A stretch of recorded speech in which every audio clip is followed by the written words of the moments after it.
During a recent Fox News interview, Lara Trump complained that the Democrats had been much too mean to her father-in-law, Donald Trump, during the campaign, only for Fox News host Howard Kurtz to push back on her hypocrisy and the double standards, reminding her that Trump himself insulted Democrats with abandon.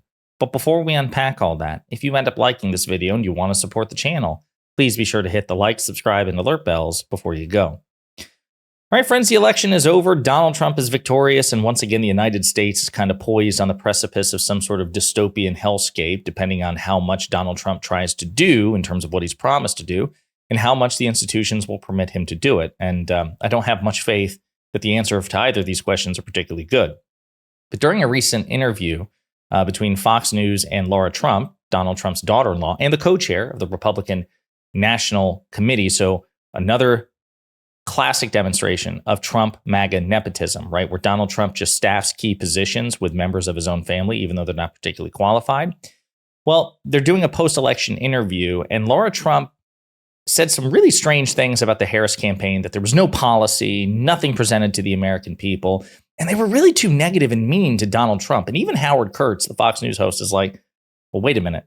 Why are you, of all people, complaining about meanness? He said it to me in our first interview in 2015, and he didn't do it in his 4 years, so I was wondering about that particular attack. Now, you spoke with Martha MacCallum the other day about the attacks on President Trump's character and attempts to smear him. What does that say about Kamala Harris? Well, I think it said all along that she didn't really have a plan. She didn't really have a single policy point that she could, direct the American people to and say, this is why you should vote for me. If you're running for president of the United States, you better lay out a great plan for the American people and tell them how you're going to make their life better, not just continually attack the opposition. And I think whenever they got to a level of just insulting people and trying to harass people into voting for them, that's kind of how when you lose the American public. When people say, you know what, I don't want to be insulted into voting for someone. I want to actually look at how this person might make my life better and make the future better for this country, my kids, my grandkids, etc.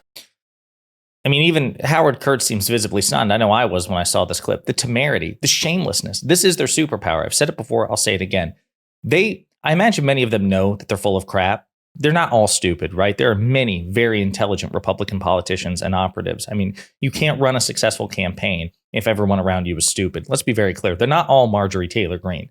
I expect Lara Trump is pretty bright. She has to know that she's full of crap, that she and MAGA Republicans and her father-in-law in particular actively insult Democrats, liberals, progressives, the media, blue cities, blue states, women, the LGBTQ community, minorities, marginalized groups, that they do it all the time.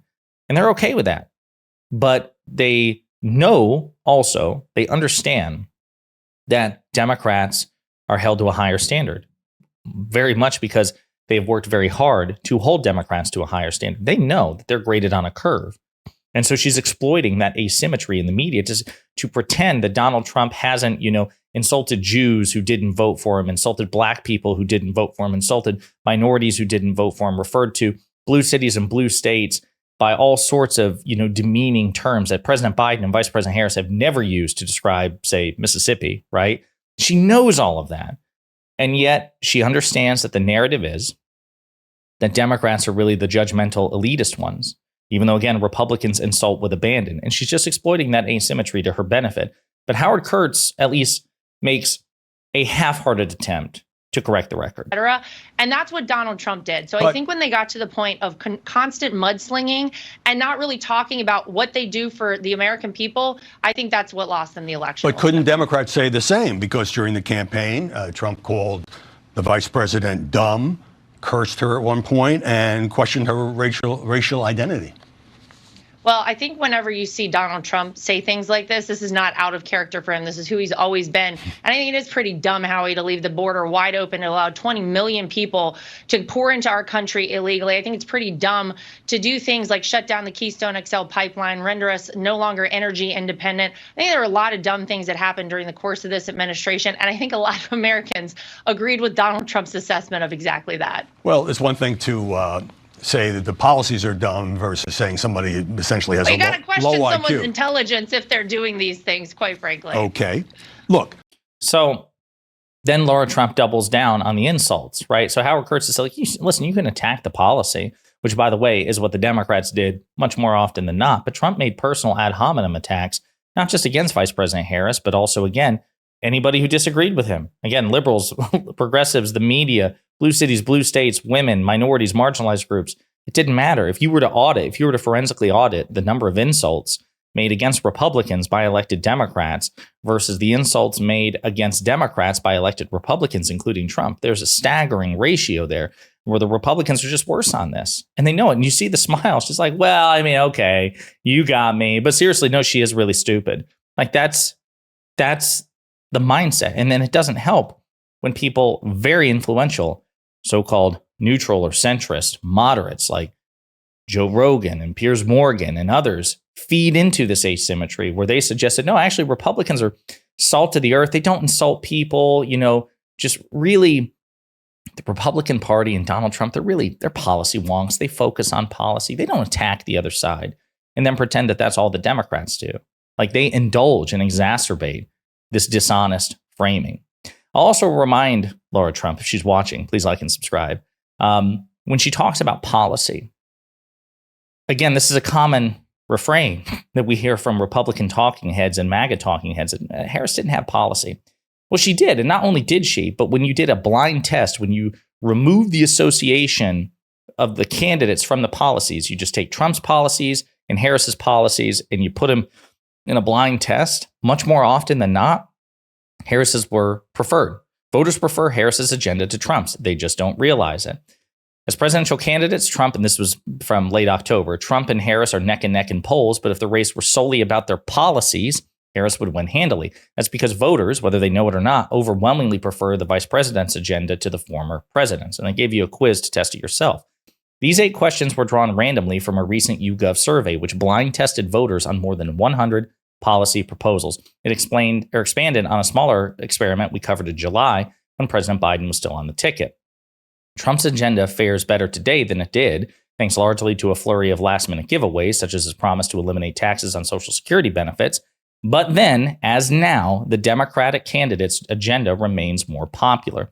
The 2 charts below show support for various policy proposals among registered voters. Each dot represents a single policy from the Harris or Trump campaign, and you can go into it. So funding detention technology to intercept fentanyl and other drugs at the border, 90% support. Increasing funding for home care services for seniors and people with disabilities, 86% support.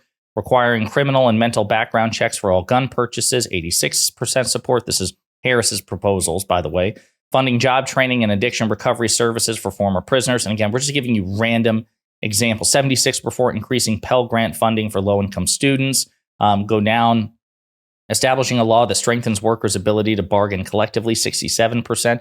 You have to very, very, very few have less than 50% support, okay? Increasing the number of refugees admitted into the United States, that only has 32% support among registered voters. That is a startling outlier, but the vast majority of Harris's policy proposals exceed more than 50% support.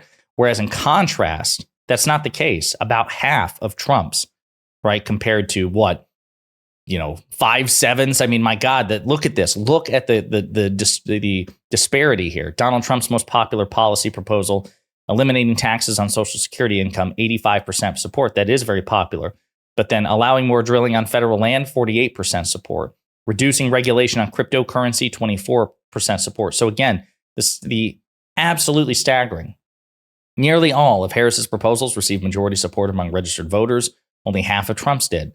But his Panderpalooza paid off. And indeed, it did pay off because this was before the election. He ends up winning the election. So the point is this, that when they tell you that Harris didn't have policies, it's just not true. She was actually much more policy focused than Trump by far.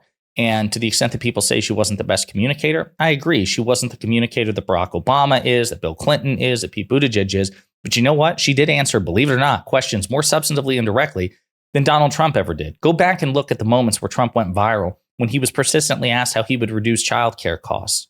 Donald Trump can't answer questions substantively or directly because he doesn't have any direct policy experience or policy knowledge. He traffics in platitudes and sentence fragments and non sequiturs, but he was held to a different standard. Meanwhile, when you poll people on the policies, and you take away the associations, you remove as much of the tribalism as possible, and you just give them the policy itself, the Democratic agenda is overwhelmingly more popular. And it still wasn't enough to win the election. Now, obviously, Democrats need to engage in introspection. Why is it that when they have more popular policies, they're still unable to win, winnable elections? And by the way, I should say, I'm not going to rewrite the Democratic Party's electoral history. We won in 2018, we won in 2020, we won in 2021, we won in 2022, and we won the 2023 off-year elections. The Democratic Party's electoral history, electoral success rate has been better than the Republicans. But this 2024 one went a long way to close the gap because Trump won re-election. He took control of the United States Senate. He's almost certainly going to win the House. But even then, Democrats generally win elections much better than the Trump-era Republicans do. But this was a big one that we lost. And so we should engage in introspection. How can we more closely associate these popular policies with the particular candidate so it motivates people to vote for that particular candidate? No question about that. But Laura Trump just said two dishonest things. Number one, this idea that Harris wasn't policy focused, not true. And number two, that Harris was much more negative and combative and adversarial to Republicans and Republicans were to Democrats, patently false. And even Howard Kurtz of Fox News seems to agree. Pretty pathetic stuff. In the meantime, let me know what you think in the comments.